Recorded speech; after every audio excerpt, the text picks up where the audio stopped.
KCIM Sports presents the Pizza Ranch Saturday Morning Coaches Show with Sports Director Jeff Blankman.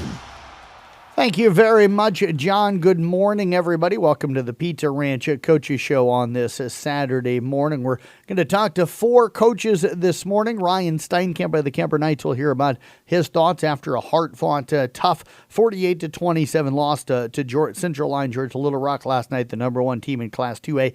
That game was a lot closer than that final score indicates. It was a 27-27 game in the fourth quarter of that one last night. So talk with Coach Steinkamp coming up. Deb Danner, we caught up with her this morning. They're on their way over to Ames today. They, of course, got their state qualifying meet going underway today, looking to maybe get about 6, 7, 8 events over to the state meet, so that would be awesome. So we wish them the best of luck coming up today as well. We'll wrap up the season with Kemper volleyball coach Rusty Wintermote as they advanced to the state tournament again and fell on it Tuesday in the quarterfinals. Thomas Nelson, Kemper cross country, wrapped up their season with 3 runners-up at state last Saturday. We'll get his thoughts on the season and on how those runners did and the future of his program coming up in this hour as well. Don't forget our player of the game picture with Brock Bading from last night up on the CB Sports Network web social media sites. It's on the website, Facebook, Twitter, and Instagram. Audio from last night's Kemper game, the broadcast podcast of it is available on the website at sports.1380kcim.com. I'll do it later on today. I'm going to get a recap, or I should say tomorrow. I'll get a Brinks Exterior Sports Report, a game recap of that Kemper game, and I'll get that typed up for you again tomorrow. We're going to be celebrating the Rewind All-Star festivities for most of today, so probably won't be able to get to that today because, again, that event does get underway at 10 o'clock this morning, or excuse me, at 1 o'clock this afternoon. So I'll be busy getting everything ready for that today and looking forward to that. So come on out. That's a free event, and I'll talk about that more coming up at the end of the show. But, of course, we want to start with last night's football playoffs. We're also going to run through the pairings that are going to be going on at the Dome starting at Wednesday this upcoming week. So in Class 2A, again, Kemper falls to Central Line Georgia Little Rock 48-27. Van Meter down Prairie City Monroe 31-21. It was Spirit Lake over West Lyon 20-19, and Monticello got by Mediapolis 34-28. Class 3A, Creston over Webster City 50-27. Solon beat West Delaware 36-35. Williamsburg edges Mount Vernon 38-35, and Heelan wins in 3 overtimes over Sioux Center 27-26. Class 1A, Grundy Center beat Dike New Hartford 40-0. It was Underwood over OABCIG 43-8. Columbus Catholic down Sumner Fredericksburg at 35-14, and MFL Marmac took care of Regina of Iowa City 22-7. Class A, East Buchanan over St. Ansgar 30-16. Woodbury Central downs Loma 35-0. West Hancock doubles up Wapsie Valley 44-22, and Madrid tops ACGC 21-14. Class 4A, Western Dubuque over North Scott 21-7. Lewis Central rallies to beat ADM 32-21. Bondurant Farrar tops Glenwood 31-21, and it was North Polk over Xavier of Cedar Rapids at 17-14. And in Class 5A, Southeast Polk slips by Cedar Falls at 21-20. Ankeny over Dowling Catholic 14-7. Valley defeated Waukee at 20-7, and Ankeny Centennial over Bettendorf 41-14. Again, 8-player games getting underway at the Dome this coming Wednesday. The first matchup of the day on Wednesday starts at 10 o'clock with Bishop Garrion against Winfield Mountain Union. Following that game around 1 o'clock, it's Gladbrook Rhinebeck against Bedford. On Thursday, Class A at 10 in the morning, Madrid takes on West Hancock, while at 1 o'clock it'll be East Buchanan Winthrop against Woodbury Central out of Mobile. Class 4A at 4 o'clock in the afternoon, North Polk against Lewis Central. Then at 7 o'clock, it'll be Bondurant Farrar against Western at Dubuque. On Friday next week, November the 10th, Class 1A at 10 o'clock in the morning, Columbus Catholic out of Waterloo against Grundy Center. And at 1 o'clock, it'll be MFL Marmac against Underwood.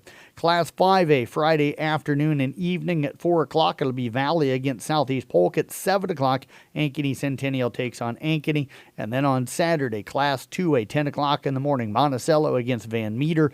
And Spirit Lake at 1 o'clock will take on Central Lyon Georgia Little Rock. Class 3A, Bishop Heelan will battle at Creston at 4 o'clock. Rounding the semifinal rounds out at 7 o'clock, it'll be Williamsburg against Solon. We'll step away, take a break. Ryan Steinkamp, the Kemper head football coach, set to join us next right here on the Pizza Ranch Coaches Show. Score big when you come on down to the Carroll Pizza Ranch to dig into the country's best chicken, piping hot pizza, and their fresh salad bar. They're open to serve you all your Pizza Ranch favorites from 11 to 8 on Fridays, Saturdays, and Sundays, and Monday through Thursday from 11 a.m. to 2 p.m. and 5 to 8. Get their famous buffet your way, where you can request your favorite pizza. Everyone wins at Pizza Ranch, just off Highway 30, downtown Carroll, open 7 days a week. Whoa, that's good.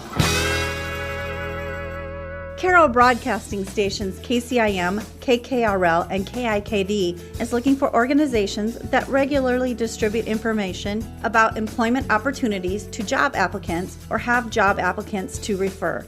If your organization would like to receive notification of job vacancies at our stations, please notify John Ryan at 1119 East Plaza Drive, Carroll, Iowa 51401. Call 712-792-4321 or email john@carrollbroadcasting.com.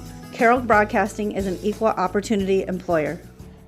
Pizza Ranch Coaches Show on this Saturday morning. Jeff Blankman joined right now, of course, my Kemper head football coach Ryan Steinkamp. The Knights fall Friday night to number one Central Line, George Little Rock, 48-27. The game a heck of a lot closer than what the final score indicates. Coach, appreciate the time here tonight. Great effort out of the guys. I know it's no solace to you guys right now, but the guys up in the press box said that by far this was their toughest game, even tougher than the West Lyon game. So you guys gave these guys a better game than what it sounds like anybody did all season. Yeah, I know. I'm proud of our kids. You know, they gave their all. I said, yeah, the scoreboard doesn't justify it. You know, we went, toe to toe, and just really proud of our kids. You know, they bought into everything. They gave it their all, and I wish I could have got them into the dome because they deserve it and they're good enough to be in there. So, yep. But just really proud of them. You guys, you come up here, you're the underdogs. I thought you guys did a great job. You got the ball first. You kind of mixed up the run, the pass. You went right down the field. How important was that to kind of establish the offense right away? Good. I mean, it's real important. But I know, we came this game with confidence, and believing. Yep.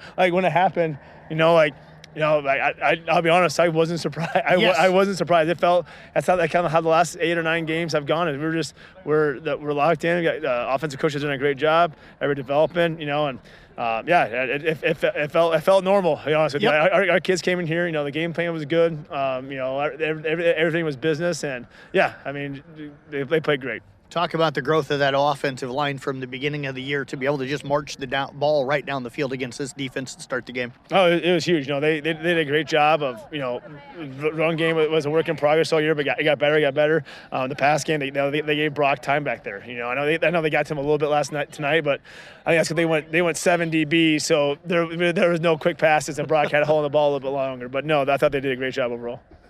So, with that passing game, you guys went deep on the very first play of the game. Was that kind of to just tell them, hey, we're not afraid of you guys and we're not afraid to take our shots because we can score against anybody and we'll prove it to you? I don't get ask Klink. I really didn't. I'll be honest. I switched headsets. I didn't even know what the first play of the game was. I kind of let them do their thing. I was like, I didn't mind it. I'll be honest because it was a close play, and I think they hadn't seen a team like us all year passing wise, and it got them out of rhythm and stuff like that. So I thought offensively they did a great job. You knew that they were going to run Eben and Vanderzee a lot tonight. How were they able to establish both of those guys on the ground? Lots of different ways. They're good, very good line, and him and the Eben kid they're a heck of a runners. We were in good position a lot. But it comes down to tackling and get off blocks, and we struggle with that at times. Their size kind of wore us a little bit. I'm sure, and I was on the sideline trying to think of any which way to put them in a better position. And I'll go back and watch film, and I'll probably kick myself about I should have done this, should have done that. So I know I wish I could have put the kids in better spots to make those plays because it wasn't because of lack of effort. I think their size and those guys are really they're both going to Iowa next year, so they're both very very good players. And stuff. So, the film will tell all, and I'll hopefully grow from that, and I'll be able to help out, down the road. But very, very, very good team, very good running team. They scored a tie at 7. I thought it was important for you guys to go right back down the field, and you did. What was so nice, and I know you focus on the defense, but what was working so well about you guys offensively? Because I thought even though you weren't running for a lot of yards, you were running to kind of keep them honest with having to defend that run game. Yeah, no, they run kind of a soft cover 3, so like, you know, the out routes and stuff like that were there. So like we just took it, you know, and our kids made plays, and you know, I think it kind of caught them off guard a little bit how easily we were completing those. Like, you know, it just seemed natural to us and stuff. So they definitely had to switch out of it a little bit. When did they switch out and go to the 7 defensive back look you were talking about? Towards the end of the third quarter, a little bit. You know, I think, and we tried running the ball, didn't have a whole lot of success. They said their D-line and linebackers were good too. You know, we were getting a couple yards here or there, but then, you know, it definitely we had a few stalls there towards the end of the third, start of the fourth, I think. Up 21-15 at the halftime. You guys also got that onside kick, had a chance to extend that lead. Talk about the decision to do that in that situation, because it worked brilliantly. It made me look really good. It was supposed to be a squib middle, because there was a hole in the middle there. I'll be honest. It was supposed to be a squib middle, and I think Tommy missed it a little bit, and it clanked off a front kid, and we got it. But holy cow, was that awesome! Yeah, so yeah, that was a huge momentum swing. We didn't get any points out of it, but it was just, I think, also just send a message to them. You know, they probably thought, oh, what are these guys are crazy over there? Like, no, I'm not that crazy. You know, so no, that's why, you know, when we messed that, we had that one that happened to us in the fourth quarter. It's like, you know, that's the way the ball bounces sometimes. It's a football, it's awkward shape. You know, high school kids, and good things happen. You know, to both sides there. What was the message to the guys at the halftime up 21-15? You know, play like it's 0-0. Like, you know, they kind of talk about how they really haven't been in this situation before. Or, you know, think back to the beginning of the year, we have been here before, guys, and play like it's 0-0, play like you're down. And, you know, I thought, you know, we did come out well. You know, there's, you know, their run game. They went. I kind of thought they would. They went to a double wing, so they had more guys in the box, and, you know, we just with two guys and go, you know, pulling it, reading it. You know, it's tough to defend both sides. It's tough to defend both sides of the line. I had it in my plans. I was like, if they're struggling, that's what they're going to go to, and they went to that. And yeah, it was tough to stop. Tied at 27, they score, and then you mentioned it here a moment ago. They kick. They don't kick deep. It's kind of a pooch, and somehow you guys don't get on it, and they do. How much did that swing this game? Yeah, I mean, that was a huge play. I mean, it didn't change the game, didn't change the outcome, but it definitely helped them out and gave them some momentum. You know, but you know, that's part of the game. You know, we got one earlier on them, they got one on us. You know, it's kind of it's a game of inches. You know, that ball, I think it was pretty darn close. I couldn't see it, obviously. I think it's pretty darn close going out of bounds. Yeah. Coach, you end up falling 48-27, as I mentioned, as people know that listened or watched. A lot closer game than the final score indicated. 8 wins last year, you get to the second round. 8 wins this year, 8-3. You end up in the quarterfinals, another step forward. How is this program continuing to build and getting better year number 4 for you? I think it's just the buy-in. You know, our culture set. You know, we have a lot of phrases and saying, but like the kids know, like, you know, like we believe in it, and they buy into that. You know, one play at a time. The little things matter. You know, film study, being students of the game, practicing hard. You know, there's things we got to work on that we'll keep improving on. But I think it's just, you know, I give a lot of credit to the seniors. You know, they were there with me from freshman. I said, you know, when they were freshmen, and we struggled that first year, and I kind of know, like, don't forget that, guys. You know, and I'm just so proud of how far they've come and how far they brought the program. Because I'm not between the lines. It's them that are playing.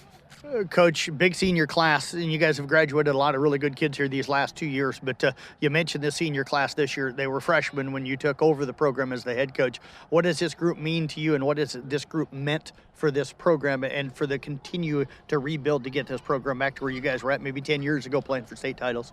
Yeah, you know, they just, you know, they're great athletes, so they're great kids. They also create some headaches too, but, you know, like, you know, they kind of turn into my own kids, like, oh, they cause headaches, but, you know, I love them, but I had to chew them out sometimes. And then, you know, it's like, then you go at the end of the game, and, you know, after this game night, hugging each other, tell how much you love them and stuff like that too. And, you know, it's all about the relationships. And, you know, I hope they know that any of these coaches on staff here, that, you know, they create a bond with us for life, and if they don't need anything, we'll be there for them. What was the message, if you want to relay to us, what you told the guys at the end there in the huddle? Honestly, I told them, guys, like, you know, I told them, like, I had nothing planned to say if we lost, because that's how I did. Like, this is my 4th year. You know, I literally, like, guys, I'm sorry. I have something better to say at the banquet, but, you know, I love you guys, and thanks for everything you gave to us. And we just, you know, shared a moment with each other. But I didn't have anything planned, because, you know, the kids believed, and they were confident, you know, and they were excited about this game. It was a long week. They were chomping at the bits, and, you know, and a few things go a different way. Who knows what happened? But, it definitely wasn't for lack of effort or effort by our kids. Well, Coach, we appreciate everything throughout the entire season, all the pregame interviews, the lineups, the postgame interviews for Saturday morning, for Friday night. You do a great job of helping us out, getting us stats and stuff on the weekends so we can write the story. So we thank you very much. We congratulate you on a great season this year. Awesome. Thanks a lot, Jeff. Thanks for all you do. You bet. Head coach Ryan Steinkamp again with the Kemper Knights. We'll wrap up and be back with more of the Pizza Ranch Coaches Show coming up next year on KCIM. Score big when you come on down to the Carroll Pizza Ranch to dig into the country's best chicken, piping hot pizza, and their fresh salad bar. They're open to serve you all your Pizza Ranch favorites from 11 to 8 on Fridays, Saturdays, and Sundays, and Monday through Thursday from 11 a.m. to 2 p.m. and 5 to 8. Get their famous buffet your way, where you can request your favorite pizza. Everyone wins at Pizza Ranch, just off Highway 30, downtown Carroll, open 7 days a week. Whoa, that's good.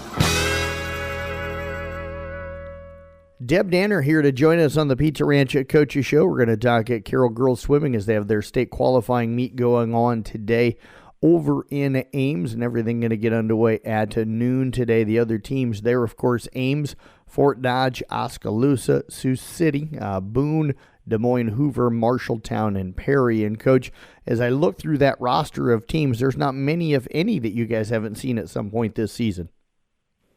True. We haven't seen Hoover, Marshalltown, or Oskaloosa yet. So, we didn't go to that Marshalltown invite this year. Otherwise, we would have seen all those teams. So we went to the Fort Dodge invite instead. So, we got a few teams that will be new for us this season. And pretty excited to see what they have and what we have compared to them. Coach, does it help or do you think when you guys see so many of the teams kind of know the level, not just being able to look at numbers, but having swam against those girls? Yeah, it's kind of nice knowing what we're up against, but it's kind of nice not knowing because then, they have to be on top. They have to go as fast as they can. They don't know what is next to them, and they're going to have to swim even harder to make sure that they beat them. So that's always kind of nice, too, having that new competition. Last week when you and I chatted, you guys were going to be in the taper this week. How did you feel like the week went, and what was the focus each day in practice to get ready for today? Yeah, taper went very well for us. The girls are responding very well. We just basically we focused on just the things we want to have happen at the meet today. Strong starts, strong finishes, good turns, making sure we're pulling water hard and just basically what it is we want to have happen for our meet today. What was the mentality like for the girls each day in practice? Did you like to see the focus that you were getting? Yeah, it's taper week, so the focus is very different for taper. They're very happy all week long. It's a different kind of a focus. It's not like the focus we have like before a regular invite or dual meet or anything. It's just, it's kind of hard to explain. You kind of have to be there to experience it. I imagine it sounds like it's maybe a little more rowdy, or was it more of a quiet atmosphere this week? No, it's very rowdy. Coach, yeah, they have a lot of extra energy right now. And they're not for sure how to use it, right? Right. So hopefully we get it all honed into our stroke. Deb, last week you and I chatted, and we knew we were going to be talking today. It's always that hard thing probably to determine what the lineup is going to look like, because you've done such a great job this year of getting kids in a lot of different events and different races to see where everybody maybe is going to work the best. As best as you can, what's the lineup going to look like today?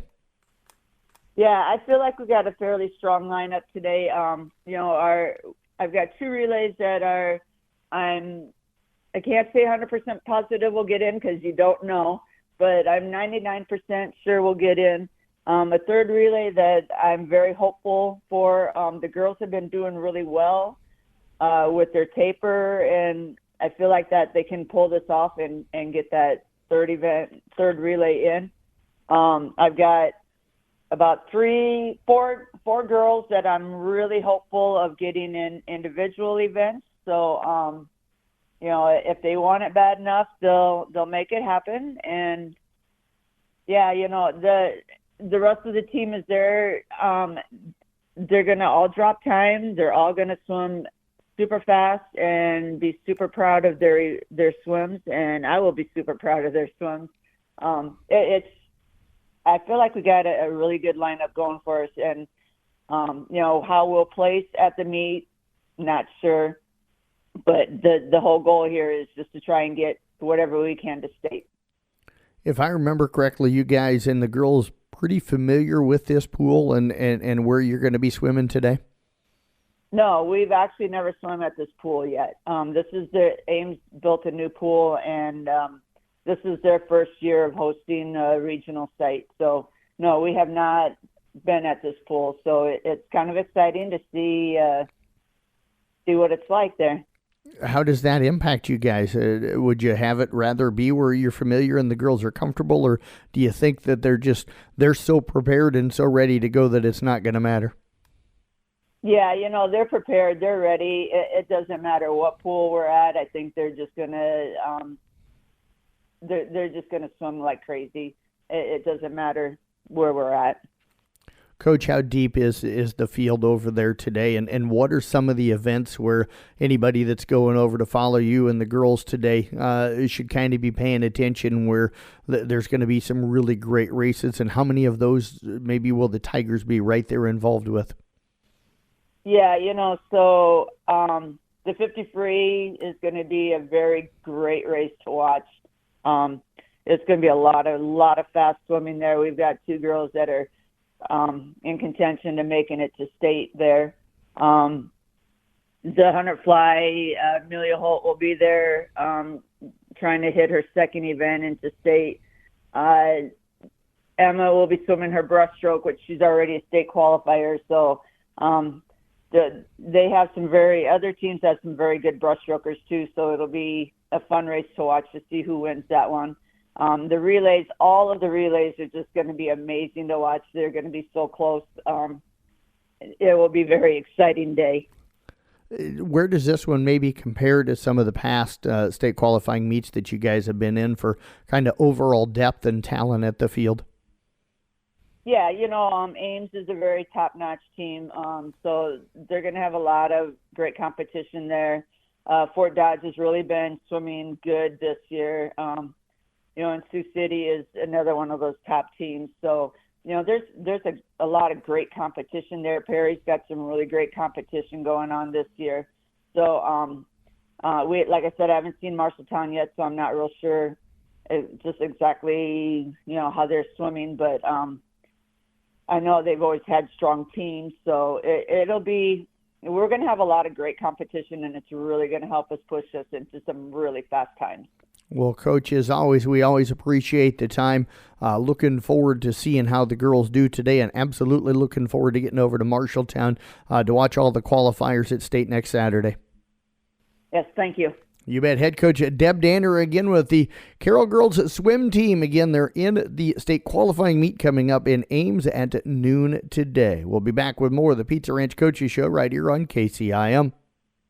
It's a red-hot snack sale this weekend at your Carroll Hy-Vee. Now through Sunday, get 2 Sunbelt Bakery granola or soft bake bars for only $4, 3 Pepperidge Farm Goldfish crackers for just $6, and Hostess multi-pack snacks only $2.48. Get all these snack deals and more this weekend only at your Carroll Hy-Vee. We're back here on the Pizza Ranch Coaches Show on this Saturday morning, talking Kemper volleyball, as head coach Rusty Wintermote is joining us here as we wrap up the season with the Knights. And Coach, as always, appreciate you joining us. Oh, good morning, Mr. Blankman. The word wrap up, it's been weird since we got back and got done. It's what do I do now with my time? And everybody keeps saying just take a step back and image everything and be thankful for what you were a part of and the kids that you were a part of. And they were right. It was a blessing of a run. But yes, it's hard to say wrap up because it just feels like it flew by. And that must be a sign we had a good time. So it's kind of like that old show with the Welcome Back? Is it Welcome Back, Carter? No. Jimmy always has a good time. I can't remember the show, but maybe the people out there hearing can correct me on what I'm talking about. But, I think the show might have been Good Times if I'm remembering correctly, but I think you are correct. That must be dating me. well, dating is both, because I'm old enough to remember it as well, Coach. You mentioned the good time. You guys had a great run. I know it came to an end earlier than what you want. I even had some of the girls saying that they wanted to at least get through that quarterfinal down at the state tournament this year, and unable to do it, but not because of lack of effort, certainly not because of the quality of play that you played. I thought on Tuesday you ran into a good Grundy Center team. I thought it was 4 really played sets. You guys able to get set number 2, guaranteeing that it was going to be at least a 4-setter. And the thing that maybe you hadn't thought about, you guys are the only team to lose in Class 2A in any of the rounds that didn't get swept. Well, I'll take that as a positive. But the other thing, as you talked, we went 4 sets, but it was fun to watch those kids. At first, it was nerves. It was kind of like Ridgeview right at the beginning, where we just fell down, and it wasn't anything that they were doing special. It's just we weren't committed. We weren't committed to doing things that we did, and we were nervous. Yep.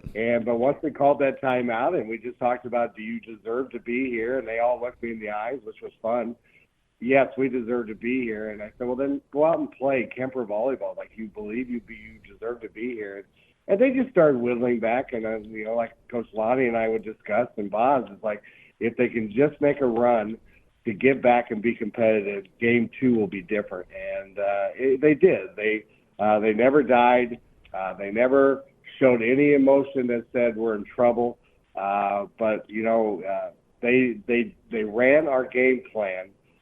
Those kids ran our game plan with a mixture of set it high and let it fly, and also a mixture of let's run a faster paced offense. And by mixing it up, I think they caused them some problems. And I looked at the stats after we were done, and we held Grundy to one of its lower hitting percentages of the season. And so it's like, well, it's 2 years in a row, that conference, that we've had to play 2 teams out of that conference, and we've done a great job of defending them. So, again, hats off to the girls for going with the game plan, understanding who we wanted to take away and who we knew was going to do what. So I wasn't surprised it went 4. I was hoping it would go 5, but I wasn't surprised that it went at least 4, just because I thought throw out the numbers for Willis. I thought we were very comparable in the teams that we had played and the teams that we had beat and the teams that we had lost to that they had beaten, but were very close scores. So I liked our chances. But the girls are the ones that had to like it, because they showed a lot of confidence right after they found out who we were playing. It was like, all right, let's go down and play. A little bit different story last year. They were worried about who they were playing. Now they were just like, let's go down and play. We can play with them. And I believe they certainly showed that. Hats off and bless the Kemper crowd that showed up and cheered these girls on. And boy, I tell you what, there's one thing that the Kemper people know how to travel and follow a team. And the kids recognized it, and they were very appreciative of it, and just hated to see it come to an end, like you said. Coach, you mentioned that you guys held him to a 167 kill efficiency. And, yeah, if you take out Willis, she finished up with 28 kills, but also had 82 swings to be able to get that. What was it? Because I thought it was every layer of your defense. What was it about the defensive effort against them and their hitting that stood out for you? Well, what stood out is the ability of the girls to, again, go through the game plan and realize Willis is going to get her swings, and she's going to get her kills, because, if you have 60, 80 swings like she has been lately, you're going to get a high number of kills, because she does a nice job of mixing it up. But we just discussed about where the setter was going to be and who had to rotate in the back line to cover that setter. And if, the left, Casey and Aubrey had the job of going with the setter and not necessarily jumping with her, but being ready to defend if she wants to toss it back. And then Kaylee Simon's obviously doing a great job of rotating around when the setter would do something, and then just finding the gaps when the Willis would swing on the outside. Kaylee and Brooke and Bree both had to read and react and be proactive versus reactive. And I thought as the match went, they were doing a better job of proactively going after something. And I said, if you guess wrong, you guess wrong. Don't worry about it. You're at least playing athletically. The girls, the girls' timing on blocking got better as the match went along. If you're going to give up 82 swings, then that girl's arm had to have been tired. It's okay, and we'll just take we told them we'll take our chances with everybody else. If we can slow down everybody else, cut down their numbers on the kills from the other hitters, the right side, the lefty, the middle, which they didn't run a lot, and then take away the setter's ability to dump. I said we'll be in this match and we'll have a chance. So the girls it wasn't anything special that we had to do. It was just a matter of here's what we need to do, and they remembered it, and they saw everything that they did, and they came back to the huddle and said, okay, we need to rotate here. We need to rotate there. We've got to make sure now we're taking away lines. So, Mr. Blankman, it wasn't anything special that the coaching staff did other than just reminding them here's what they like to do. And then it's a good group of kids that have really enjoyed playing defense, and you could see off of when they would get a tip how the back row would rotate to it. Or if she drove it down through the block and Kaylee was there, it was just a fun match to watch these kids dig and dig and dig and dig, and they took some serious shots. And Kaylee having 22 digs, and Brooke had 10 digs. Yes. That's her most digs she's ever had. Yep. Bree, who had her normal 9 digs usually, but there were setters and there were hitters that had 4 or 5 digs. So. The kids put their heart out there. I mean, again, it's another ESPN highlight. You got Aubrey Houghton, who, the left side is diving to save a ball, and she gets it over the net. And it's like, boy, their heart is on their sleeve, and they're showing you guys what they have. So not a serious game plan. It just came down to don't get out hustled. And they knew how to play, and that was fun to watch. Coach, offensively, Aubrey Houghton, 15 kills, Casey Peter, 11. You guys really balanced after that with Franny and Lauren at 8 and Brianna with 5. But talk about your guys' aggressiveness going after them offensively as well. Well, we also talked about they were very similar in the number of blocks, very comparable in blocking team that we were. So we knew that we couldn't just we didn't want to start tipping and getting it into the donuts because they covered it. So we just talked about you go out and trust your ability. Go ahead and hit hard. If they block it. So what? Let's just keep coming after them, because if we don't, we're gonna be playing right into their hands. So the girls kept swinging hard. We've got some nice bounces off of hands, and Aubrey and Casey both with the 26 kills combined. They really stepped it up this year compared to last year, and we needed our outside hitters to have that kind of night, and then just kind of mix in everybody else. But I'm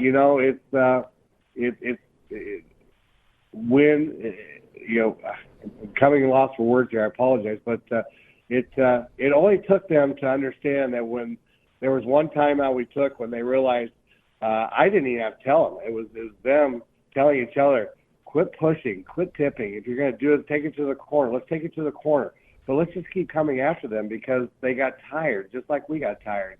And, some weird things can happen when teams get tired. But the girls decided, we never have really had to tell them, quit pushing and tipping. We just kept telling them, remember the game plan. And then they would decide, we got to come back after them. And that was nice not to have to remind them to not play soft. Just play aggressive. What happens. So swing hard from the back row. Swing hard from serving. You're going to have a lot more successes. We're going to have errors, yes. But we can live with those errors because you went after somebody. And if you're going to play passive, let's just give them the ball and give them the trophy. So that was really all the mindset was, is that they just could not back off from what they knew was successful. And also knowing who the opponent on the other side was, we had to go challenge them because we just didn't want them to feel like they could roll us over. Well, Coach, I tell you what, it's been an extremely fun year coaching or watching this team and talking to you each week. Going to miss it. This is a great group of kids that you got a chance to coach. So we appreciate all the time all season long. And I know that even when you had to go to Shenandoah and Glenwood, you'd come back and watch the film and text us the stats so that we could write up our recap story. So we appreciate everything you've done for us all season long. You make covering your program easy and fun for us, so we appreciate that. So have a great off season, and I know that we'll see you soon, and go Big Red, right? You bet. Go Big Red. And we can say go Big Red for Kemper. And yes, for absolutely. But, yeah, you bet. You, Mr. Blankman, again, to you guys in Carroll Broadcasting and all that you do for Kemper sports. And, gosh, you have the winter sports coming up.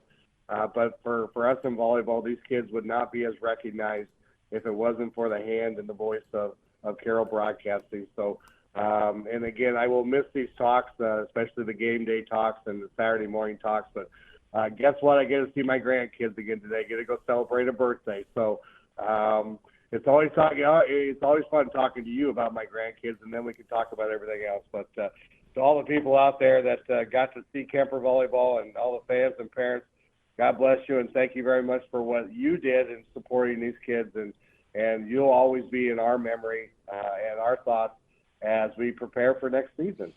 Head coach Rusty Wintermode again with the Kemper volleyball team, back with more of the Pizza Ranch Coaches Show coming up here on KCIM. ABC Wednesday, November 8th. It's country music's biggest night. The CMA Awards, live.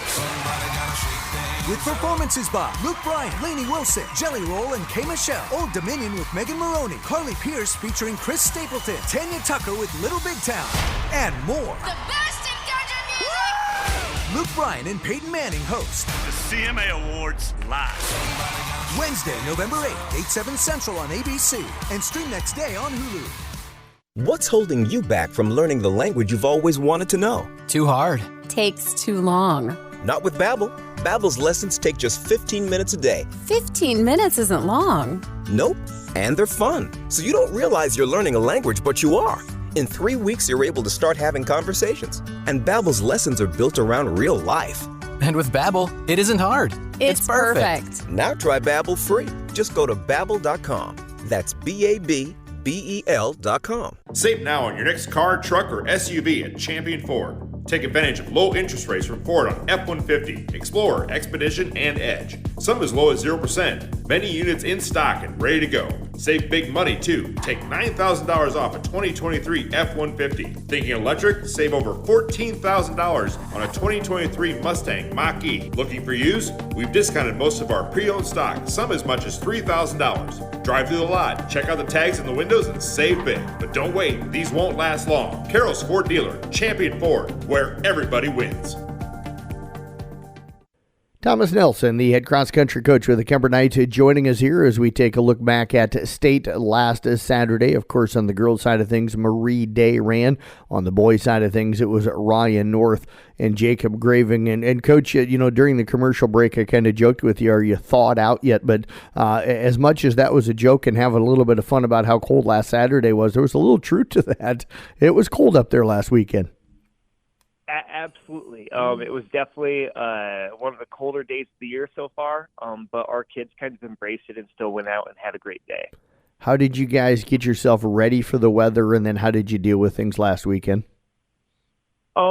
We practiced, fortunately, it started to get cold Thursday and Friday, and so we practiced out in the cold, especially Friday afternoon when we were doing our pre-meet practice.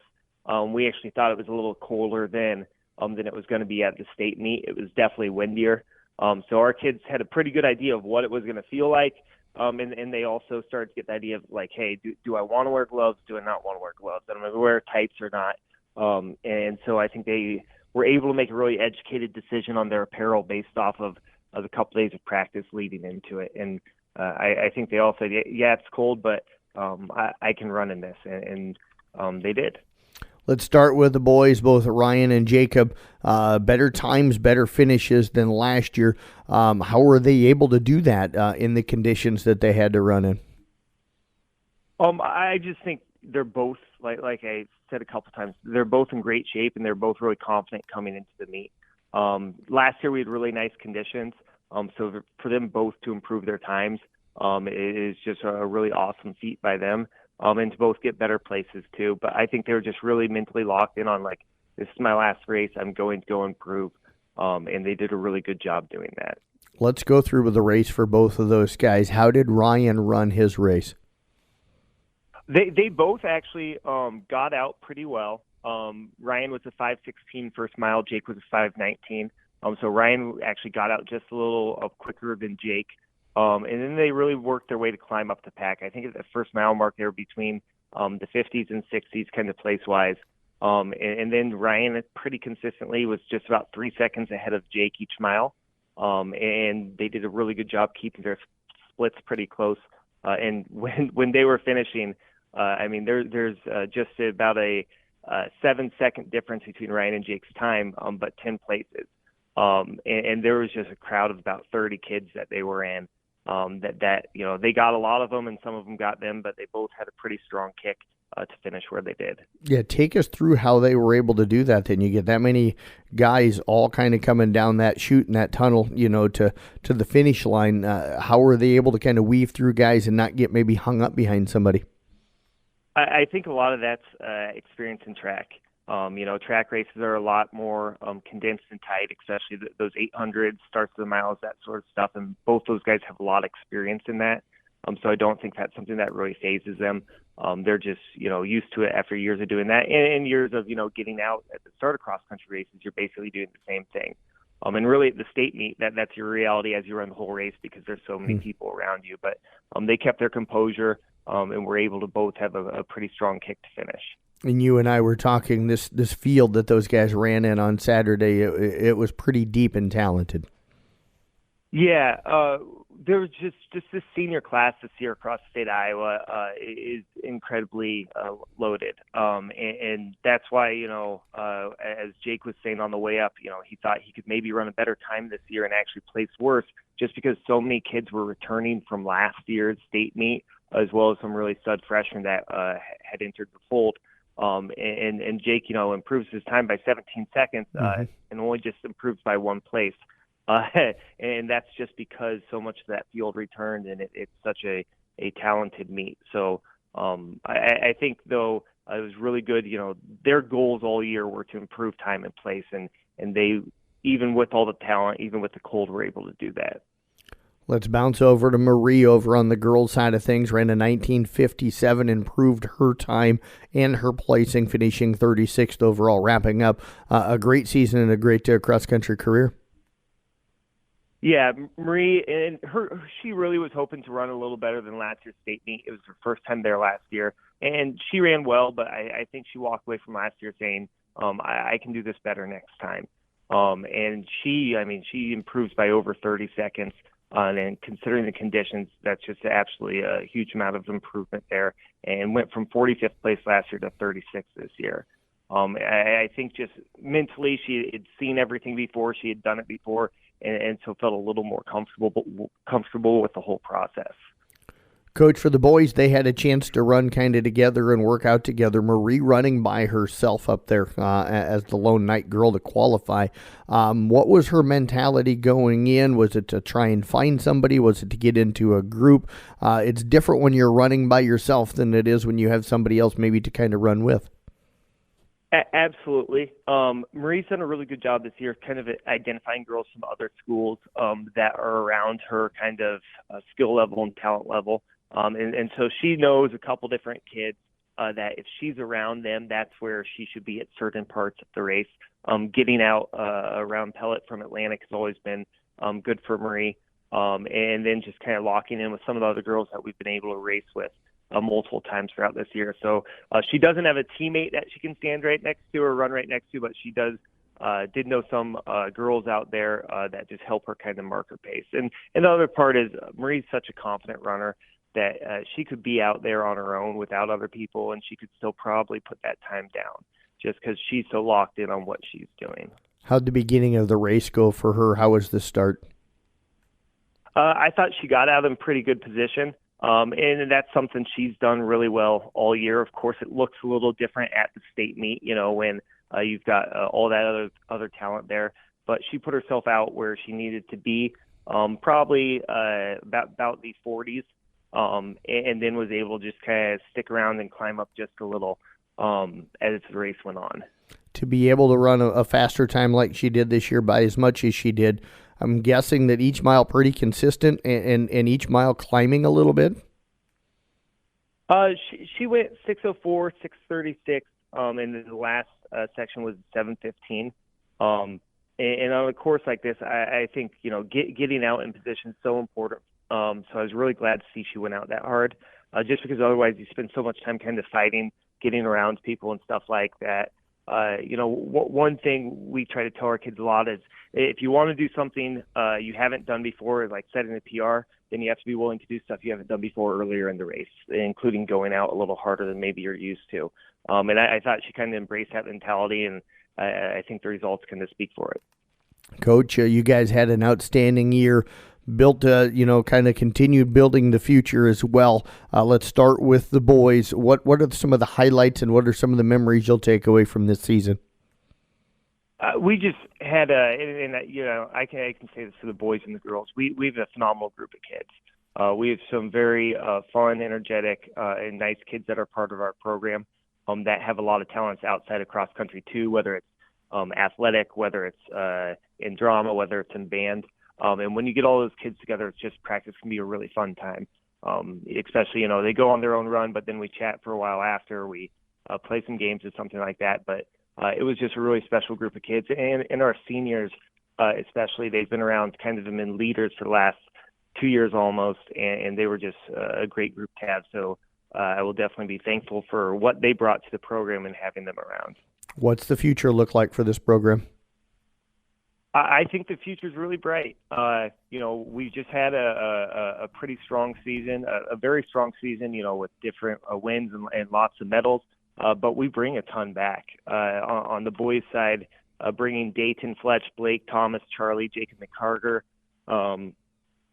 I think we're going to see some competition from 8th grade right now, Oliver Vanami, and him and Maddox Cohen and Tyler Lizzie for who's going to be maybe that 7th varsity guy next year. So I think that'll be really good for us. And on the girls' side, Addie Davis and Shelby both had really strong years. Maddie showed a lot of development, and we've got a lot of middle school girls who look like they could maybe compete for varsity next year too. So I think a lot of it will come down to who wants to put the work in between the seasons. If it's just kind of a show up for the start of cross country practice and hope to get better, then we'll see. But if people really dedicate themselves over the winter, over the summer and spring, like Marie Ryan and Jake have, then we've got enormous potential. Well, Coach, we thank you for everything all season long. We enjoy these conversations every Saturday morning. Going to miss them, but this was a fun group to follow, to cover, and looking forward to next season. I love the direction this Kemper Cross Country program seems to be headed. Thank you for all your coverage, and I just want to say thank you to our parents who helped us get so much done this season with team meals, with snacks, and with just all the special things that made happen with homecoming. Absolutely. Head coach again, Thomas Nelson with the Kemper Cross Country team. Back with more from the Pizza Ranch Coaches Show. We'll be back right after this on KCIM.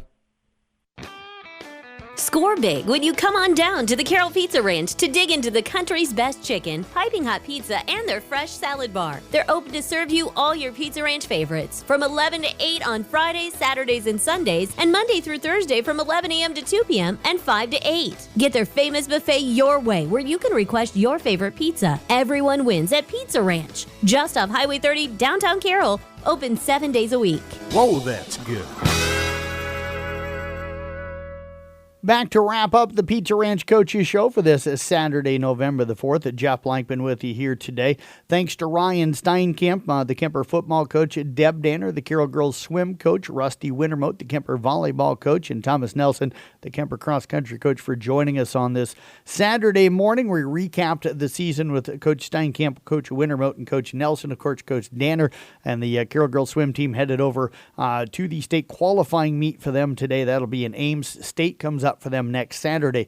Now, we're going to take 2 weeks off from the Pizza Ranch Coaches Show to preview the upcoming basketball season. Next Saturday morning, November the 11th, we're going to have the girls girls basketball preview show. So we'll talk with all 10 of our area girls basketball coaches about the upcoming season, and we'll get some thoughts from them, and that show will air in this slot beginning at 8 o'clock. We're planning on the boys basketball preview show coming up Saturday, November the 18th.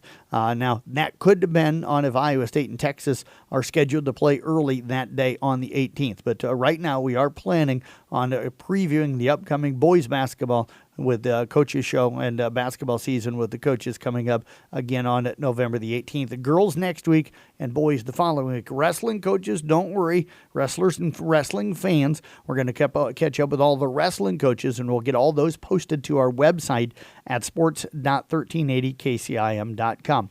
Do want to remind you again that coming up today, we've got our KCIM Sports Rewind. That's our Tuesday morning, 9:30 till 10 o'clock show. We announced our Rewind All-Star teams on Tuesday morning. So we had first team, second team, third team, and honorable mention for volleyball. We had a volleyball player of the year, which was Maddie Nielsen of Audubon. We had a volleyball coach of the year. That was Rusty Wintermode of Kemper.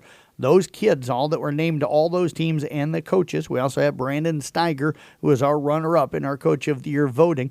We've got them all invited to come to the All-Star festivities. For football, we had first team offense, first team defense, second team offense, second team defense, third team, and honorable mention kids. We had a player of the year on offense, and that ended up being, of course, this year, Brock Bading from the Kemper Knights. We also had a player of the year on defense, and that was Carter Ludwig with the ESAC Raiders. We had a coach of the year. That was Ryan Steinkamp at the Kemper Knights. Our runner-up coach of the year, Sean Burks from Audubon. All of those kids and coaches invited to come to the All-Star festivities again. The event's out at Carroll High School's gym today. Of course, doors are going to open about 12:45. The event will get underway at around 1 o'clock. Senior volleyball girls will play in an all-star game. Then we have a football passing competition that we're going to do with both all of the volleyball girls that want to do it and the football boys that want to do it. Then we'll have the football senior boys playing in an all-star volleyball competition, and that one's always a lot of fun to watch.